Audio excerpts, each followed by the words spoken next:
Hey guys, Brad here, and today I'm going to be talking about two strategies that you can use in your marketing to both convert prospects into paying patients as well as be able to create more trust with them. So in any business transaction, there's always one side that has more to lose than the other. And in the case of therapy, the prospect has to entrust that your skill sets are adequate enough to be able to help them. And ultimately, they need to be able to be willing to invest both their time, their money, and ultimately their health in you. So that's a lot of responsibility for us. And your services realistically are intangible compared to being able to go out and buy a new TV that you can use right away. Often prospects have used services before or have preconceptions about what physiotherapy might be, what massage therapy might be, and so on. And if they've had a bad experience in the past, that only makes it even more of a challenge to be able to get that prospect to be converting into a paying patient, especially at a premium, and follow through on a specific plan of care. One way that we've had success in overcoming the fears of the prospect and being able to level out the amount of risk that is involved in the transaction is simply offering a risk reversal on our services. The easiest way to get a paying new patient is to make them an offer that they can't resist, guaranteeing them a specific result that they absolutely want, need, and can't live without, all while removing the barrier to entry to get them to start. When you include a risk reversal component in your offer stating that if they don't get the results that they want and they follow through on everything that they were supposed to do in terms of being actively involved, then you're the one who will take the loss, not them. This will both create trust and over delivers on your services, showing to the prospect that you take things seriously and are invested in both their health and their outcomes. The second strategy you can use is an NLP process called future pacing. This is a process that takes people forward to an experience and what their life will be like once they get the results from your service. Keep in mind, you're not really selling a service. You're selling a result, an outcome, and the probability of success. So let's say I'm selling physiotherapy service to help overcome your low back pain so you can get back to running.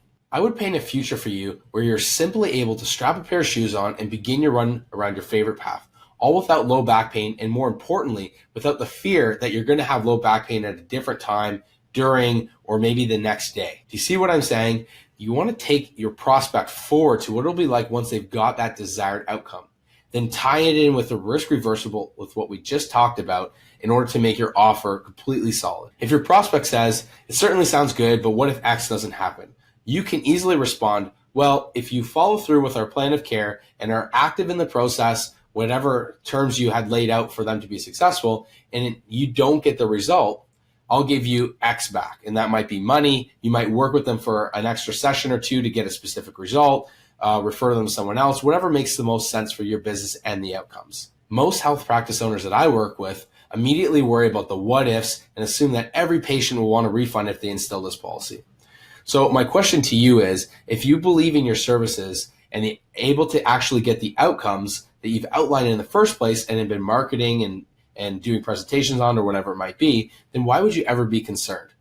If anything, providing risk reversal sets you apart from competition and states, I stand behind my services and am adamant about getting results for my patients. So in some scenarios, there are specific actions that need to be explained and agreed upon ahead of time in order for the new patient and the prospect to understand the process to qualify for the potential refund or working with them longer, whatever it is, of the risk reversal.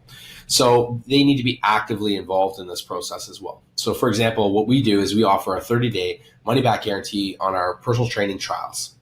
And in order to qualify for a refund, the client would need to meet with us or the manager, for example, and we need to be able to go through their history and say, did they come in for the 12 sessions or the frequency that we agreed upon?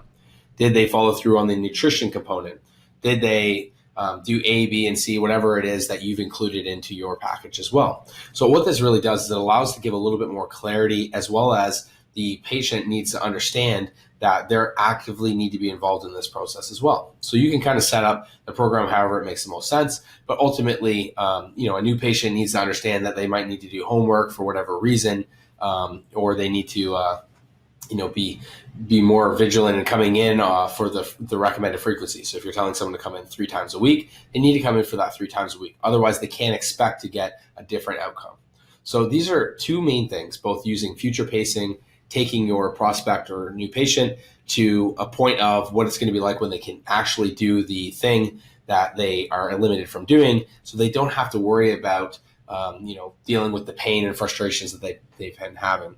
And then couple that with a risk reversal component where it simply levels the playing field. So if they don't get a specific result and they've been actively involved and so on, then you're able to balance it out a little bit more so they feel like they're not losing. So these are two main components that really do help differentiate you from the competition. And if your service is really, really good and you're able to get those results, you shouldn't have any problems. In our history of the past 2 years, for example, at the gym clinic area, we've only had 2 times where we've given refunds back, and both of those were because we messed up. One time was the trainer who was going in, the PTA, physical therapy assistant, was late continuously for the sessions. So we said, no problem. We gave them a refund back on those. It was ultimately our fault, and that client is still a active member. And the second scenario was we actually didn't book the person in on time. It was through a holiday period, and we actually didn't get the person booked in, so it was our fault as well. In both scenarios, we ended up retaining those clients. We took a little bit of hit, but not a really big deal. At the end of the day, it helped us tighten up our services. So I hope that this video was helpful for you on being able to incorporate those two strategies and being able to differentiate yourself from the competition and ultimately giving better service to retain your clients. Thanks.